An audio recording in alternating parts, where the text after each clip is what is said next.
Welcome back to the last video for No Problem, and we're having a look at the very last stanza. There's only two, so I don't know why I said very last, but let's have a look at how different he is within this stanza. We get a little bit of indication of tone here and how the speaker is feeling. So he's versatile, he's got lots of abilities we found out at the end of stanza 1. These conditions may affect me as I get older.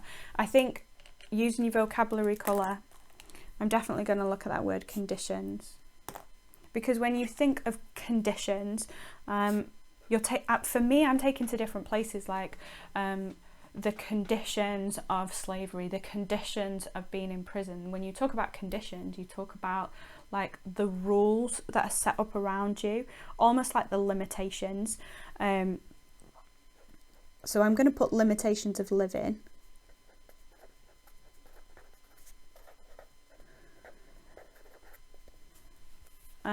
And I think it does intentionally connect with those ideas of slavery. The conditions were horrendous. Takes you to those places, even when you talk about like the conditions in prison, the conditions in school.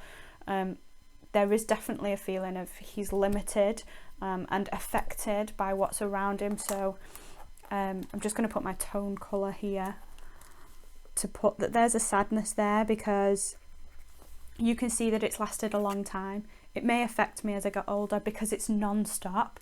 Nothing seems to have changed is what he's indicating, you know.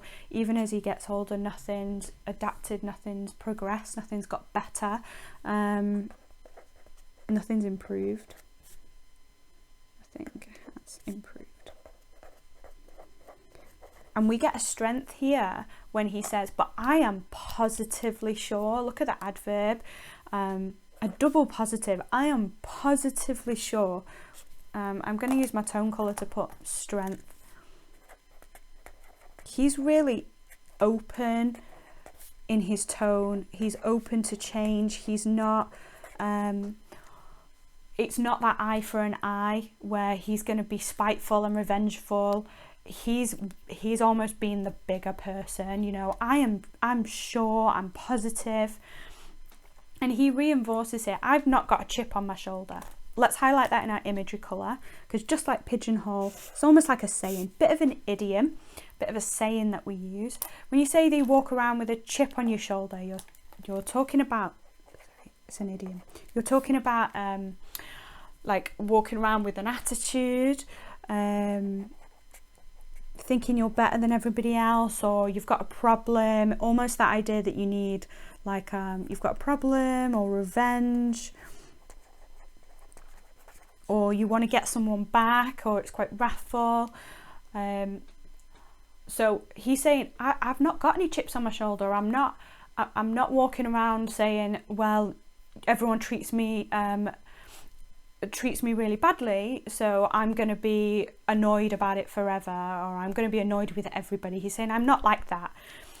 Okay, almost highlighting that, brought on with this this adverb here. So I'm positively sure, like I've not got a problem. I'm not walking around with a chip on my shoulder with a bad attitude.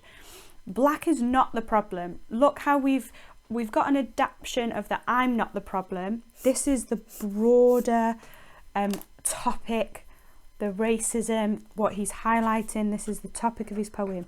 Being black is not the problem. Mother country, get it right. Look at that imperative. Look at that command. And there's a couple of things to write about that. So let's put imperative, which means command. And look at that use of mother country. He clearly sees the UK as home. Mother country. He belongs there. He feels at home. It's his place. It's his, you know, it's part of his identity. But you can see that he's annoyed. Get it right.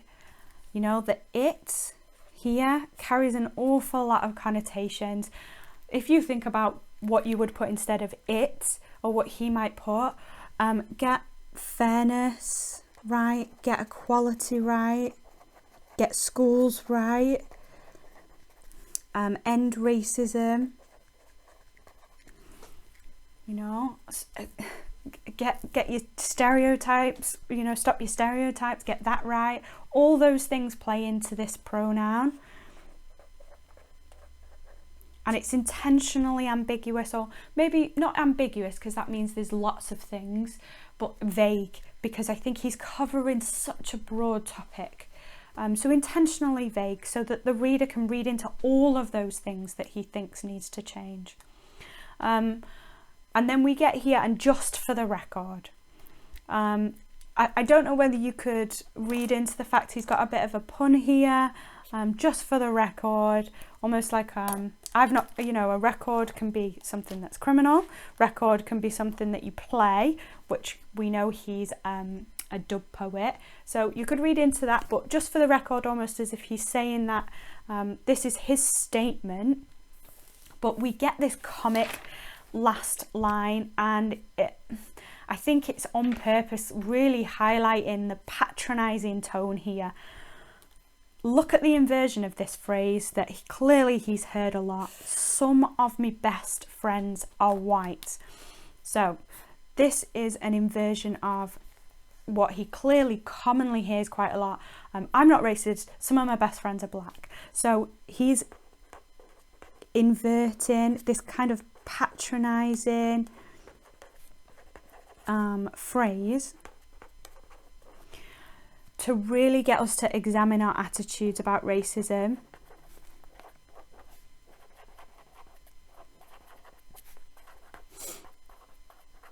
And I think his point there is, you know, people might say, I'm not racist, some of my best friends are black, doesn't necessarily mean that you are not acting, being, or working within a racist kind of institution or society.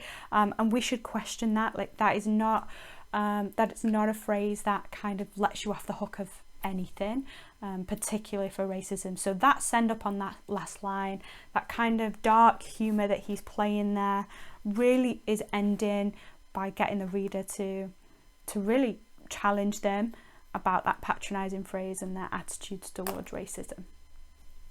Okay, so if I just zoom out, hopefully you've managed to get all of those notes there. Make sure you do the quiz as well, just so that you have understood everything that we've gone through.